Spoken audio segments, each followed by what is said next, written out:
Well, hello. So, good evening, everyone.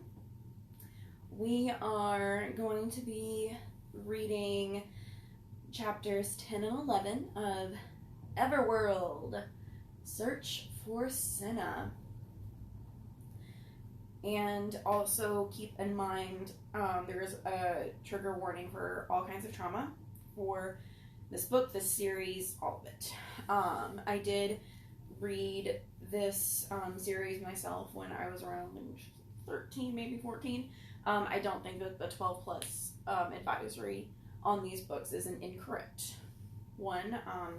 I loved it at that age, but just in case anyone does have any issues with, their own personal experiences, either, stop watching now or go ahead and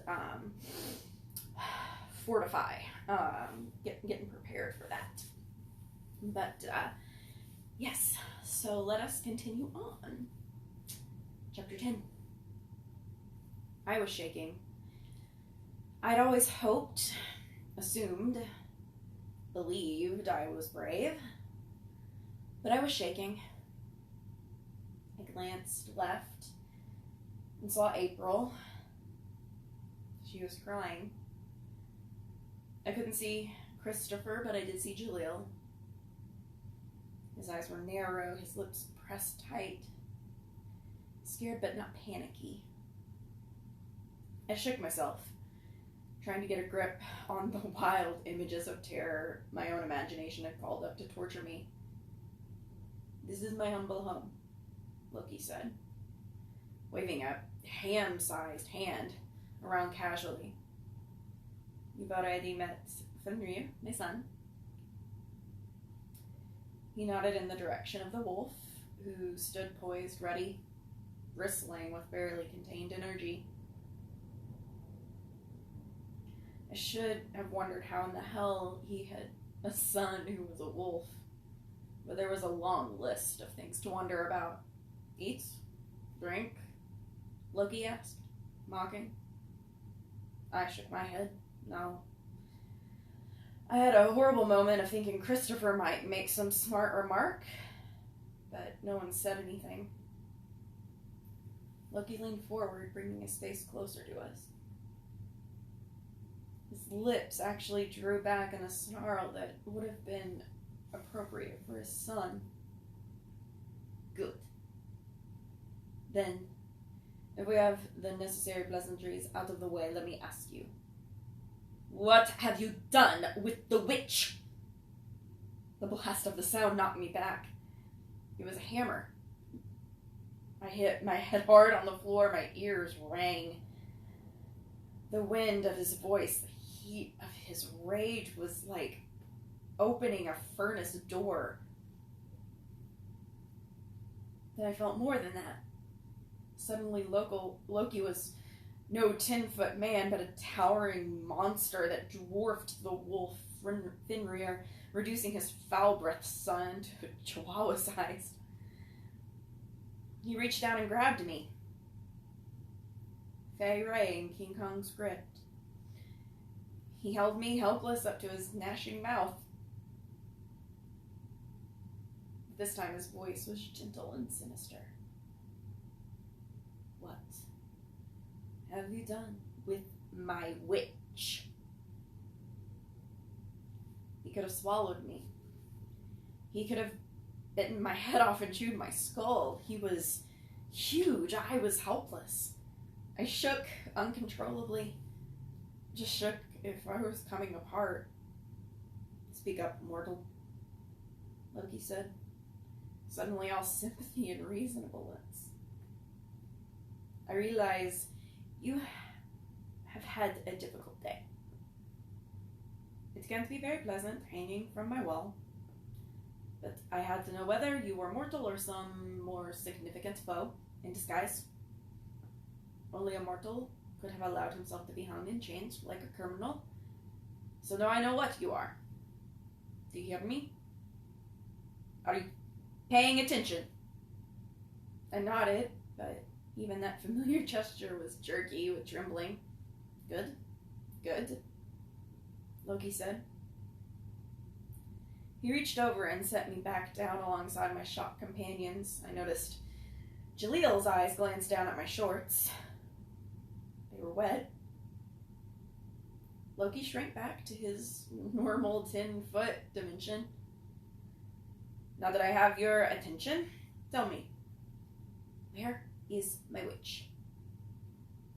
What have you done with her? Speak up. I don't know any witch. I stammered. I cringed. I couldn't help it. I cringed on my knees before him. Oh, but you must. Loki said, still reasonable, suave. You came through the barrier with her. I went to incredible trouble to allow Fenrir to cross over. So I could have the witch. I have exhausted myself. I have borrowed power from others that I must now repay. Do you have any idea what that witch cost me? And now, I don't have her. And you tell me, you don't know any witch. Loki blazed. Literally, his hair was on fire, his face twisted, his eyes seemed to burn into me. Burn right into my brain, burn through my pathetic, teeth-clenching, tough guy pretensions. Leave me alone. I whispered, begging. His expression changed to one of amusement. He laughed. You really don't know. Blind little mortal. And then he did something that rocked me to my core. The room filled with a blinding glow. An instant later, where Loki had stood, now stood Senna. She was beautiful, dressed in the clothes she had worn on the pier. Fenrir penetrated the barrier and brought me back here to serve great Loki. She said. The voice was not hers. It was a feminine voice, but not hers. A parody of a girl's voice.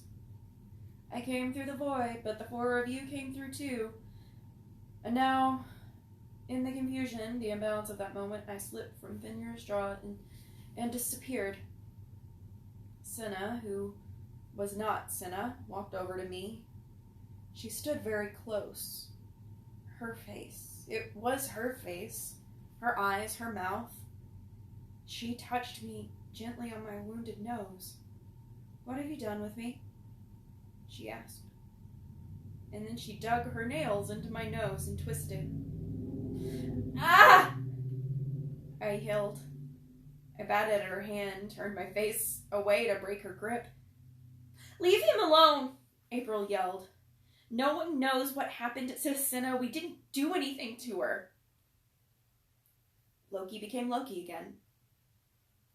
He was breathing heavily, as though he just climbed the stairs to his own tower. He was weary. The rage was burning out. Fenrir decided to take a leak. He pissed a fire hose stream against the far wall. The wolf urine steamed. From the shadows behind Loki's throne, a figure emerged, gliding across the floor. He was not large, no bigger than me. Maybe a little smaller. But the wings he kept folded back made his shoulders seem very broad. He moved on thin, bowed legs that ended in soft pads rather than feet. They made a faint, squishing sound, a little like someone with new sneaks. Just above the feet were knees, and from the knees, sharp forward and spiked. The spikes protruded.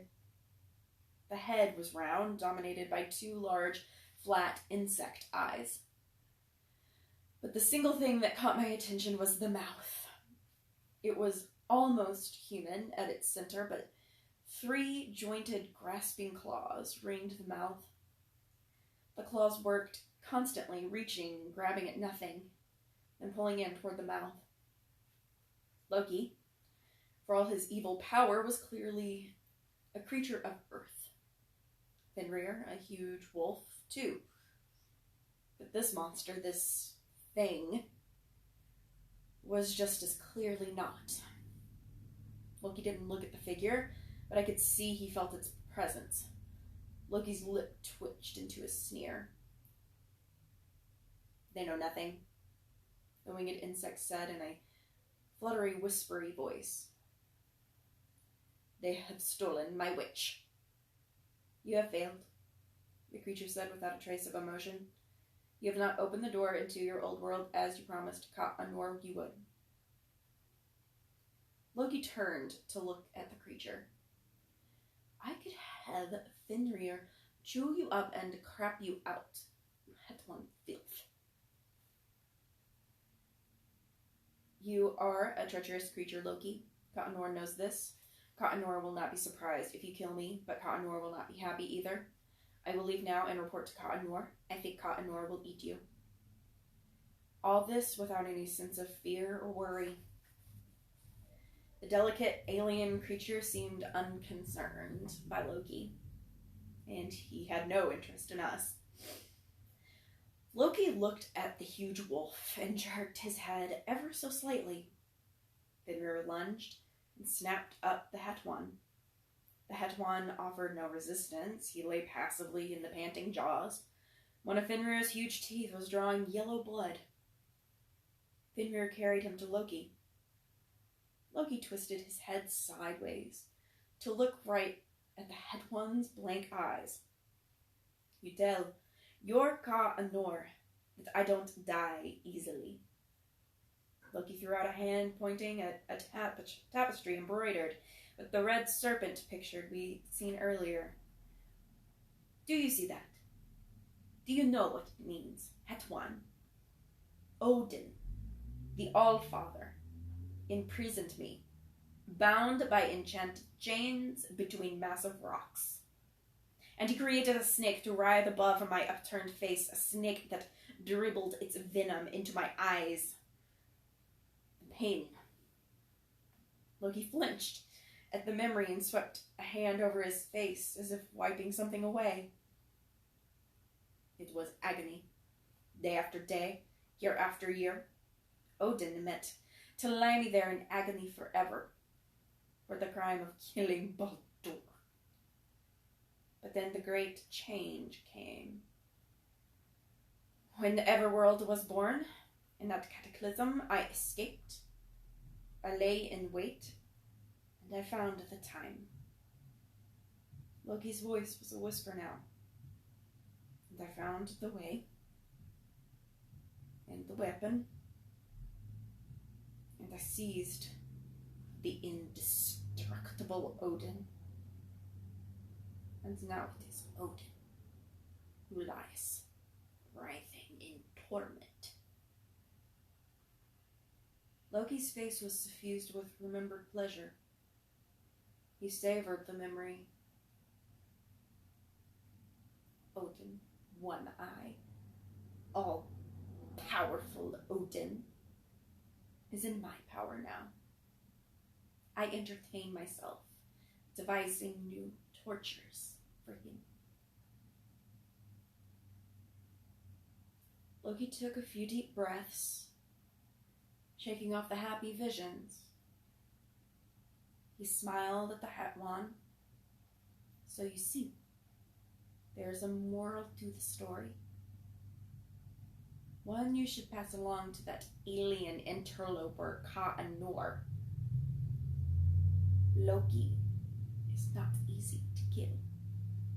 The bastard of Asgard now entertains Asgard's former master in his dungeon." He nodded at Fenrir. The wolf let the Hetwan fall. The Hetwan picked himself up. His three-clawed mouth still sought for food that did not exist. He walked calmly to one of the tall, arched windows, spread his wings, and flew up and through it without another word. Loki glared after him. "Double the guard," he said to Fenrir. "Have our vessels kept alert. I will kill the fool who lets any Hetwan enter my domain, Likewise, any creature huit zil apactibi. They're of peace. These aliens, those bloodthirsty madmen, death worshippers all. Fenrir nodded his shaggy wolf head. And what of these mortals? He asked in his strange animal voice. Loki shrugged. Have the trolls take them to the pit, kill them. He looked right at me and curled his lip in contempt. Have them kill the cowardly ones slowly.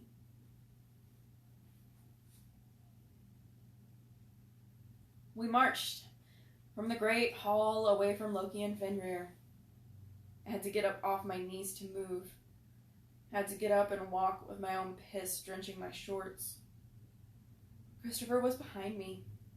He had to see, he had to know what I'd done. My God, I was a coward.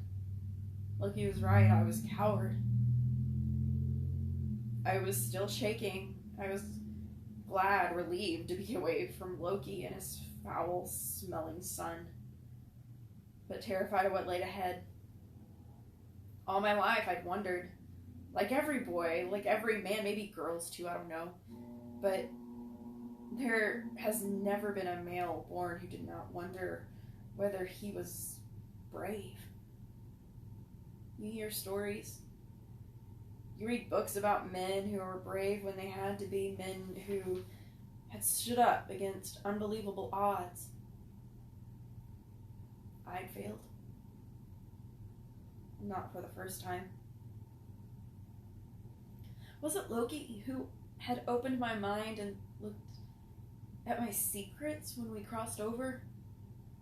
Had it been Loki whose voice I'd heard as I hung suspended in the blank white void between worlds? Ah, I see. No, someone else, not Loki. But Loki hadn't needed to open my mind to understand me. Kill the cowardly one slowly. I wasn't ready. I hadn't known it was going to happen, I told myself.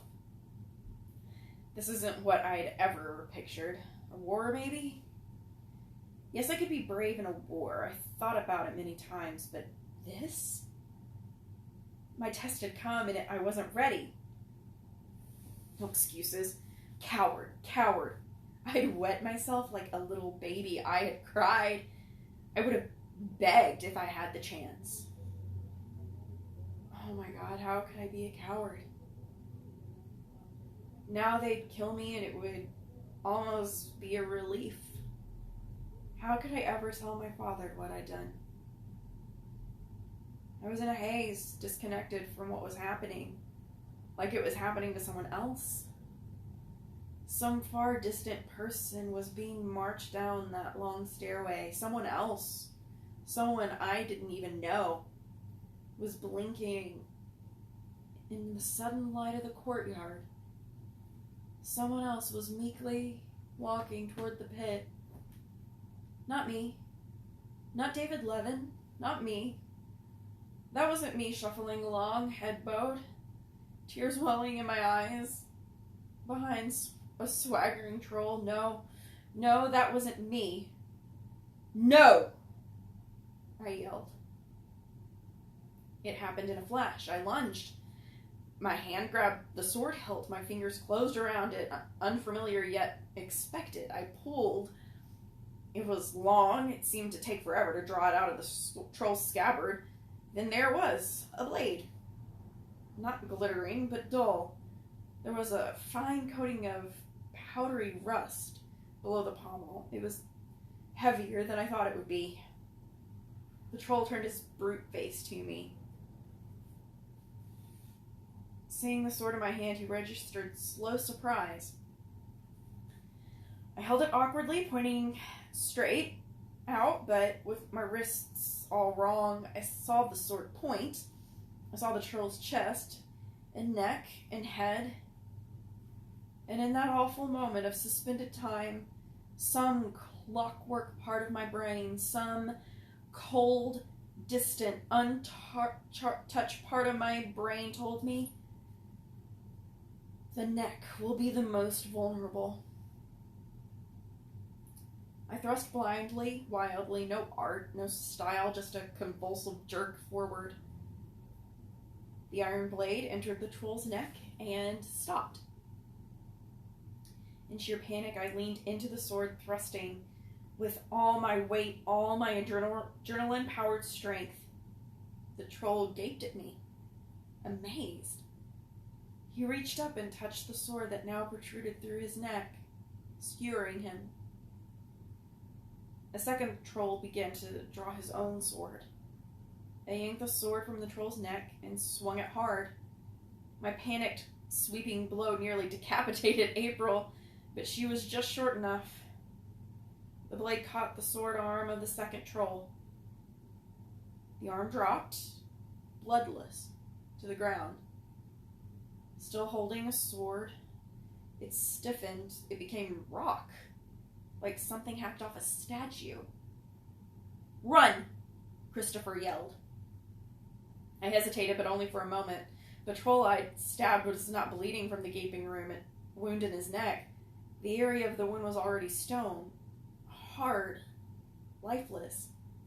It was spreading out from the wound, turning what must have been living flesh into granite. The troll still looked puzzled. Then the stone stiffened, reached his face, and the look became permanent. I turned and ran. Jaleel, April, and Christopher were already racing back down the tunnel we'd come through. There were too many men and trolls in the courtyard to stand and fight there. Trolls and men were coming after us, but the two nearest, our remaining troll guards, were too slow for teenagers in running shoes. We pelted down the stairs, but leaped off after a few dozen feet of descent. We were in a tunnel, colder, darker than before, dustier, as if it hadn't been used much lately. I still held the sword, which made it awkward to run. Several times the blade scraped on the stone wall and set off a spray of sparks. But I'd give up my life before I'd let go of that sword. The tunnel came to a three-way divide. That's the direction we came from, Jaleel said breathlessly, pointing at the left branch. Back toward Loki. Yeah? And how about another choice? Christopher suggested. Right, I said, and led the way into darkness. I was 50 feet or so down the right-hand tunnel when I realized April wasn't with us. I stopped and grabbed Christopher, who was running past. I yanked him to a stop, and Jaleel plowed into us. We froze. Backs pressed against dripping walls, scared of making a sound. I looked back and saw April silhouetted in the torchlight. Trolls and men, all with swords drawn, were descending on her. If we went back for her, we'd all be killed. If we didn't... "They've gone to murder Loki!" April screamed. "Stop them! Stop them! They've gone to murder great Loki!" She kept yelling and pointing down the left-hand tunnel. It was idiotic. No way anyone would fall for such a lame trick. And yet the motley assortment of men and trolls roared away down the left tunnel. One man, a large, brutal-looking Norseman, hesitated. He looked at April and squinted, as if trying to form a thought. I tensed, wondering if I should take him on. Yeah, right, I muttered under my breath. He's been swinging a sword since he was 4. April didn't give the Norseman a chance to form his suspicion fully. "What will happen if they reach Loki?" "His anger will be terrible. Do you want to be the last to defend him?" That penetrated the thick blonde head. Loki's anger was something he could understand. Showing up late was probably not a good idea when your boss was a lunatic god. With a battle roar, he went off in pursuit of the others. April ran to us, panting. "Not bad," Christopher said. "You should be an actor." "I am an actor," April said shakily. "Obviously you missed Cuckoo's Nest last year." They killed his Nurse Ratchet. Which way, I asked. Like someone might have an answer. How about away from the last troll we saw? Jaleel suggested. Fair enough, I agreed. We took off at a trot. We were all exhausted, hungry, and thirsty, but adrenaline is an amazing substance. If you're scared enough, you find more energy than you thought possible. And we were definitely scared.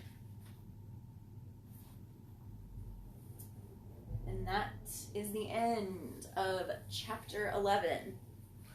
Join us on Tuesday morning. I'm going to be doing wake-up stories on Tuesdays and Thursdays. So we are going to have a bedtime story on Sunday evening, and then the wake-up stories on live on Tuesday and Thursday mornings. But if you just need another bedtime story, you'll absolutely be able to watch it Tuesday night because it'll be uploaded for sure by then. So it'll be chapter 12 and 13 Tuesday morning. Keep an eye out on my page for the time. I haven't decided on when it's going to be yet. So good night.